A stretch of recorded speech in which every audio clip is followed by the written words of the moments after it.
he says.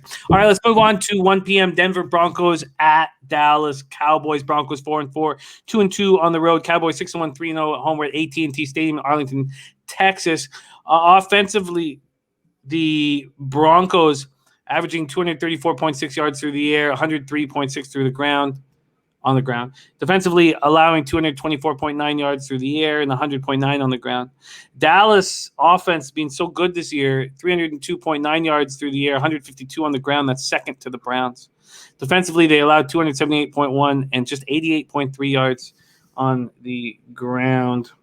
We have Dallas opening up as 9.5-point favorites. We have 9.5s and 10s here on the board. I wonder if I'm seeing something that I don't know if is, so it's 9.5 or 10 here. So the line insinuating that the Broncos have given up by the trade of Von Miller and that Dak Prescott will be back in the lineup. And Jerry Jones says that is the case. Let's take a look at the cash flow right now. Harold Williams, by the way, on Denver plus 10.5. Let's take a look at the cash flow in this spot here. We have 2,711 tickets in. 67% of the tickets on Dallas, 57% of the cash. And we don't know the cash on the total yet. But we know that 77 tickets have come in on the under. Birdie's saying these lines are on a whole sharp as hell. Viper says, I got Cowboys minus 9.5, minus 110 locked in. That coming back. Broncos coming off a 17-10 win at home over Washington. The win prevented the first winless October for the Broncos since 1967. Then they trade Von Miller to the Rams for 2 draft picks. So they'll get a second, third-round pick in next year's draft in the trade. And the Broncos will pay 9 of the $9.7 million that Miller is still owed on the season. Teddy Bridgewater, 19 of 26 for 213 yards, 1 touchdown, no picks. Tim Patrick caught 3 passes for 64 yards. Melvin Gordon ran 10 times for 47 yards, and he lost a fumble. And with Von Miller out of the lineup due to injury, Bradley Chubb having played in only 1 game and this season due to injury, and doesn't look like Chubb's coming back anytime soon. And with all that, and I think the reason why they pulled the trigger on the trade was they got a ton of pressure on Washington. 5 sacks, 7 quarterback hits. The secondary finally looked good. Sure, it was against Taylor Heineke, but they finally looked good. Remember, they're paying $25 million more to that secondary than any other team in the league. Justin Simmons caught 2 picks for 24 yards. Draymond Jones, Shelby Harris each blocked a field goal attempt. There was 11,755 no-shows. Tickets were available for as low as $25. Cornerback Bryce Callahan helped off the field after hurting his left knee in the fourth quarter. The extent of the injury is unclear. Safety Jamar Johnson and defensive tackle Mike Purcell were inactive. The list is questionable this week. Left tackle Garrett Bowles walked off in the fourth quarter, favoring his left ankle. It turns out it's a grade 2 ankle sprain, so he's going to be out of the lineup. Talk to us, Bebsie, about the Broncos before we move into the Cowboys. Is this waving the white flag, or were you impressed with the pressure that they were able to get on Washington? Was it a sign that this very expensive secondary could start playing better? And do you think maybe the Broncos have nothing to lose now and maybe you're a dangerous double-digit dog here? I do think they're a bit of a dangerous double-digit dog, as you so aptly put it, and very smooth, I might say. It's almost like you rehearsed that. I just think it's a lot of points to give a Vic Fangio-led team. Vic is very good at dialing up defenses against talented offenses. And I think he's been looking ahead to this game. And you got to wonder, again, a defensive-minded coach, willing to part ways with your defensive leader, your captain, your future Hall of Famer. I can't believe they ate all his salary as well. I'm sure you're not getting a second and a third unless you do make that deal. And it does feel like it's waving the white flag. Again, you're giving away an, albeit past his prime, a future Hall of Famer and the leader of this defense. So it all really comes down to how the players respond to the loss of Von Miller. If they're like, I get it, business decision, let's get out there and play ball. or if they're like, oh, damn, like I thought we still were playing this season and they just traded away our guy. So it'll be interesting to see how this defense reacts to that. I know the players got to be reeling a little bit, unless Von Miller is somehow a complete jackass that everyone hates, and that's been the best kept secret in football, because he seems, by all accounts, to be a great teammate and a great leader. So I don't see that being the case. So I think it'll be interesting to see, or they might just realize it as a business decision, which it obviously was. You don't get rid of a guy like that unless you're being real with yourselves, which I think the Denver Broncos should be. You're not a Super Bowl contender. Teddy Bridgewater is not taking you guys to the Super Bowl. Drew Lock isn't taking you guys to the Super Bowl. So maybe they just were like, hey, look, we can get something for this guy before he's done. Let's take the picks and keep building this young squad. The priority for my handicapping is being able to have the information in front of me to talk about during the show.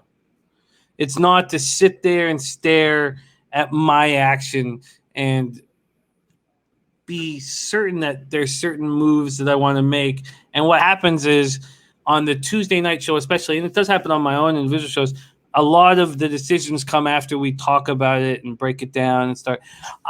I think, and look, this is just a guess, but I think that it's probably a good thing to get Von Miller out of that locker room and to move forward with the younger group here. The whole idea of Chubb and Von, and look, Von Miller's a spectacular player, and there's nothing on him. And it's best for Von Miller to go on and get a chance, to get a ring and go play with the Rams, go to LA at this point in his career. And I loved what I saw from the Broncos. I hated it because I was on Washington +3, but I loved what I saw from the Broncos. They were playing so hard, and that defense was a menace all over the field. And that's leading me towards wanting the Broncos. And if I want the Broncos, then I want the under. I just feel like they both correlate together. And why wouldn't I want that with Dak coming back after he watched, we all watched Cooper Rush look pretty good. Now, it's not the same thing as, what happened in New York when White throws for over 400 yards, but let's talk about the Cowboys before I decide to do this. And secondly, the one thing is do I want the Broncos now? We know that Dallas is America's team. So would I be better off waiting for more money to come in on the Cowboys, or are other people going to think like this? Because when Birdie says Cowboys just won a game on the road with a first-time starter, this is a Broncos spot 100%. Cowboys can easily look past this bad Broncos team. Broncos, nothing in my opinion. Other people are going to think the same as me. Gerald Jones has his line Dallas -7. Burgundy Bet says, what's Teddy's road against the spread record? 23-6. So I'm very curious to hear if you guys think in the chat that I would be better off waiting or booking this 10.5 and 49.5 right now. Rose Miller says, don't do it. And that's my hope, Rose. My hope is that there's many, many cappers like you who would be saying, don't do it. You're making a terrible mistake, because then maybe I get better than 10.5. But what number are you looking for? I just want double digits. So I probably should just move now. But I don't think, what are you going to get? An 11? An 11.5? Like, why? What makes that number more important to you? Oh, 11's always been, I think 10 and 11, if you can get to 11, I like the spot.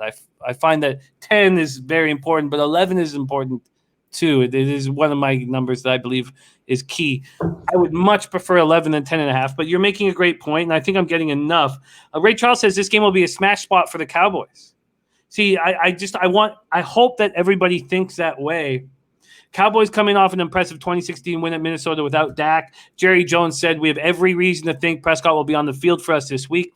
Backup quarterback Cooper Rush, 24-40, 325 yards, 2 touchdowns, 1 interception, lost a fumble, but he looked good, and it was great watching him. It's so easy to cheer for the backups like Cooper Rush and Mike White. Easier to cheer for Cooper Rush because he's been there for 5 years. But still, Mike White was great to watch. Amari Cooper caught 8 passes for 122 yards, touchdown. CeeDee Lamb 6 passes for 112 yards. Those are very, very dangerous wide receivers. And against Minnesota, they were beating the corners all the time, and they kept saying that in the huddle. Can they do that against the highest paid secondary that, albeit has been not nearly as good as the money they're being paid, but can they do it against the Broncos secondary, which is supposed to be quite a bit better?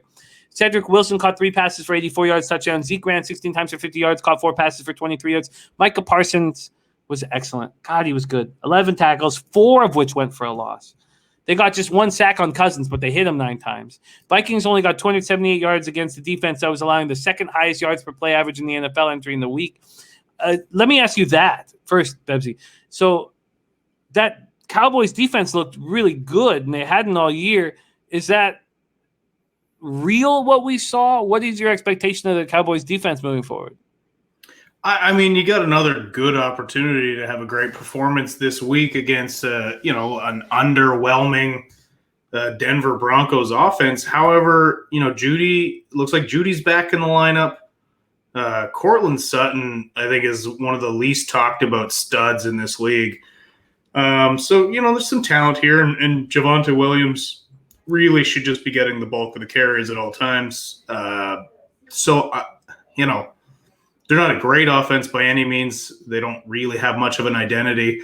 But this Dallas team still doesn't have, outside of the pick machine in Diggs, I just don't I don't see them continuing to be dominant. Now, I've always loved a team that can build around a star middle linebacker. And I criticized that draft pick early in the year. And, I didn't criticize it in the sense that I didn't like Micah Parsons.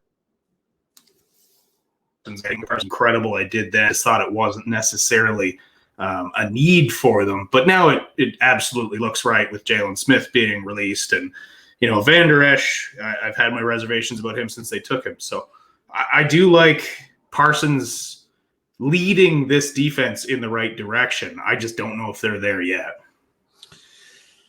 Vikings got 1 of 13 first downs. 8 of their 12 possessions lasted only 5 plays or fewer. Everything that I'm talking about and we can move on because I'm going to be on the Broncos and I'm going to be on the under. Tyron Smith, left tackle, listed as questionable, aggravated the injury in the second quarter, bone spur in his ankle. So it's undetermined, but he couldn't. It's possible he's not in the lineup. Linebacker Jabril Cox, backup, left in the third quarter after getting hurt, and it looks like it's a torn ACL. I couldn't get confirmation on that. And then Trayvon Diggs had his first bad game of the year. Now, look, he just had 6 straight games of the pick, but 2 penalties. 1 was blatant. He's also been torched a few times for massive yards. Yeah, well, kind of like he goes for broke, which a guy like that, a young player like that, and I'm not here to shit on Diggs, but he can become, against savvy quarterbacks, he can become really susceptible to double moves. Well, I'm going to be moving on the Broncos and the under in this spot here. And I think that there's just a little bit too much. The way I see this is that it'll only go down if I assume that everything is built into this market it's pretty easy to say this, that Dak's going to be playing. So, Dak's going to be announced, and that's already built into the line. I don't think I'm going to get a better line. So, and Rose, I also want to be clear that I have so much respect for your capping, and this is not – the only way I think that – and I think I should cut this. I think I should just bet this today. I don't think I'm going to get better than 10.5, and I don't think I'll get better than 49.5. And if Dak Prescott's dealing with a calf injury, well then – what, is he not going to leave the pocket? We're talking about the most expensive secondary in the league. I don't need to talk anymore. So these are my first 2 spots on the board here. The Broncos and the under. And Rose, also, if you're sitting here going, look, Jimmy's wrong, look at my right. I'm 53 and 55, 51 and 53. Look, I'm down 8 units. So you want to be on the other side of me. So it should only give you more confidence if we're on the other side of each other. Bebsie, anything that you want to do here in this Broncos Cowboys, or do we move on? We got to move on.